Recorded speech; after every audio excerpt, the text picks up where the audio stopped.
Assalamualaikum warahmatullahi wabarakatuh.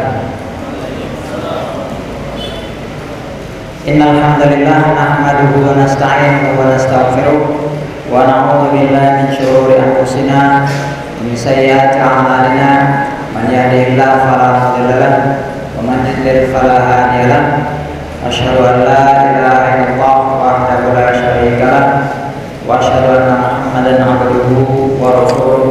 Amma ba'd. Jemaah salat zuhur yang sama-sama mengharapkan rahmat dan taufik dari Allah Azza wa Jalla. Alhamdulillah kita pada siang hari ini melanjutkan kajian kita.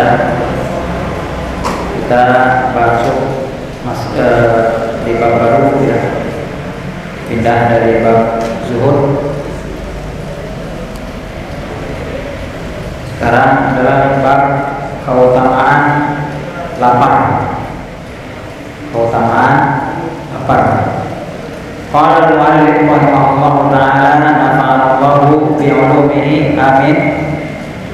Wa an Anas radhiyallahu anhu qala lam yakulin nabi sallallahu alaihi wasallam ala khiwanin hatta mat wa ma akala khubzan muraqqaqan hatta mat. Rawahul Bukhari. Wa fi riwayatin lahu wala ra'a syatan syamiqan bi'ainihi qad.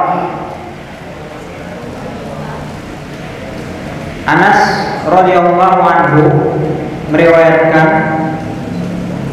bahwasanya Nabi Muhammad SAW tidak pernah makan ala hewan, tidak pernah makan di atas meja. Ya. Hewan itu meja.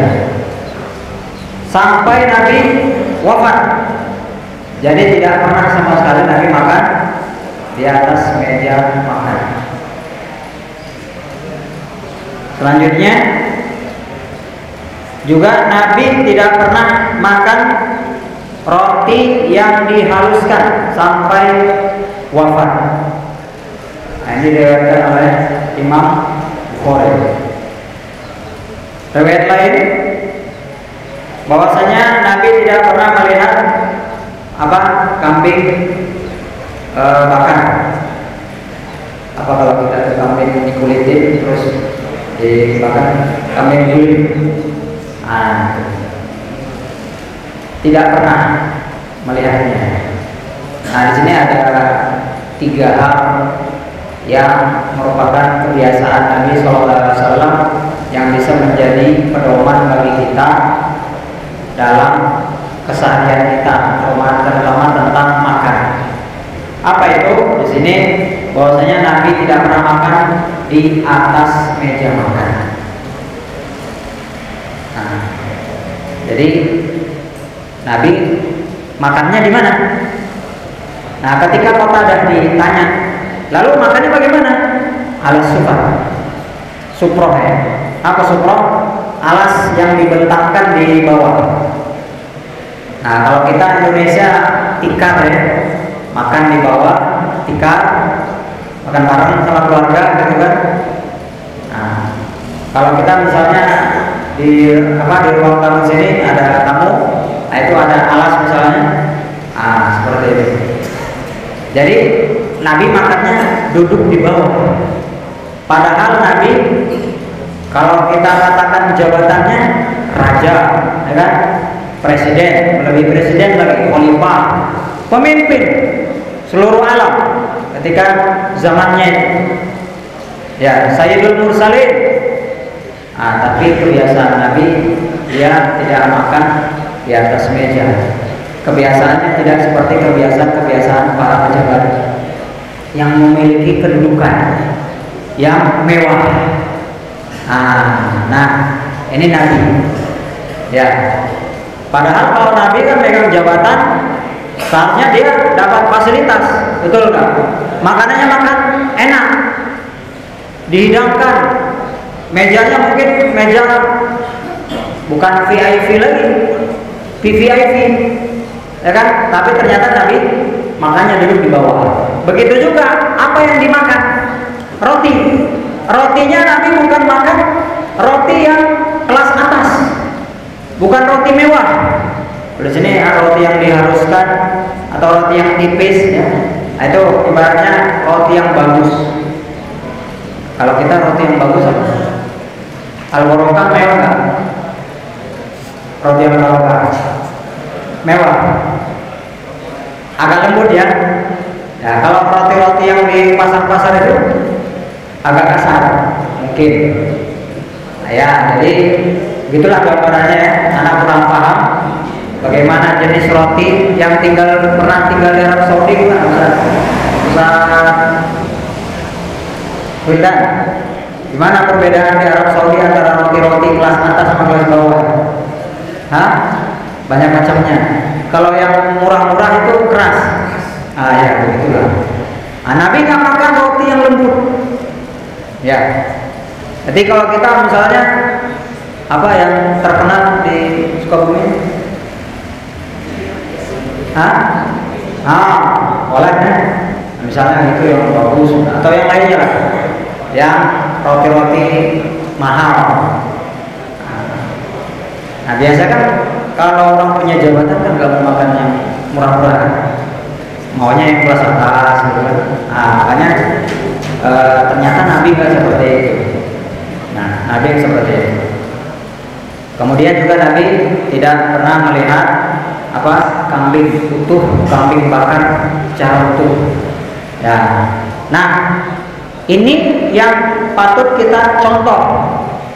Kalau kita mampu, kita contoh. Apa pelajaran yang bisa diambil dari kebiasaan Nabi ini adalah qanaah dan kesederhanaan. Artinya kita boleh nggak makan di atas meja makan? Boleh nggak?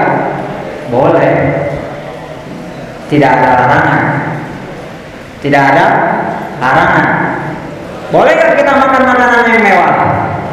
Boleh. Tidak ada larangan. Ya kan? Tapi ketika kita makan di atas meja dengan kesombongan, terus semua makanan itu menjadi mubazir, atau kita membangga-banggakan, makan bubur ke restoran, foto selfie, kirim ke status Instagram, WhatsApp, wah makan enak. Itu apa tujuannya? Kenapa diposting-posting? Hati-hati. Itu bisa jadi haram perbuatan kita. Ya, membanggakan. Ya, Nabi saja tidak melakukan itu. Ya walaupun dulu nggak punya HP kan, nggak punya. Tapi Nabi mengajarkan kita sederhana, qanaah. Ya. Kenapa?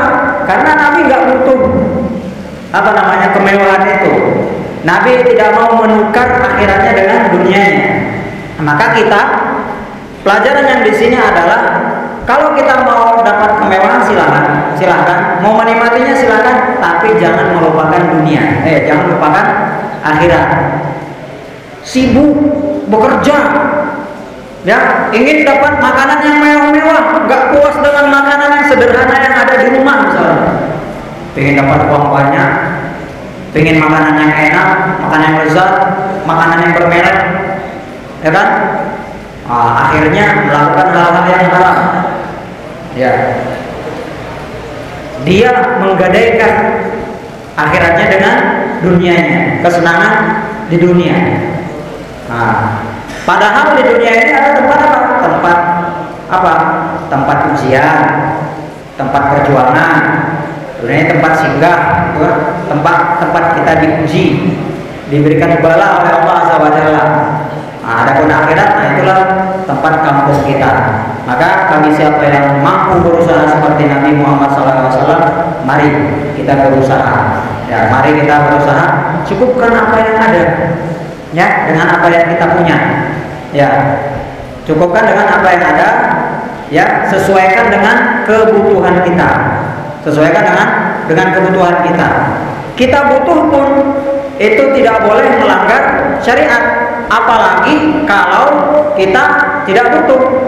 Ya, kita tidak terlalu butuh terhadap sesuatu makanan atau apa, tapi kita berusaha semaksimal mungkin sehingga kita meninggalkan akhirat kita, melakukan yang haram-haram, misalnya meninggalkan sholat atau yang lainnya, ya kan?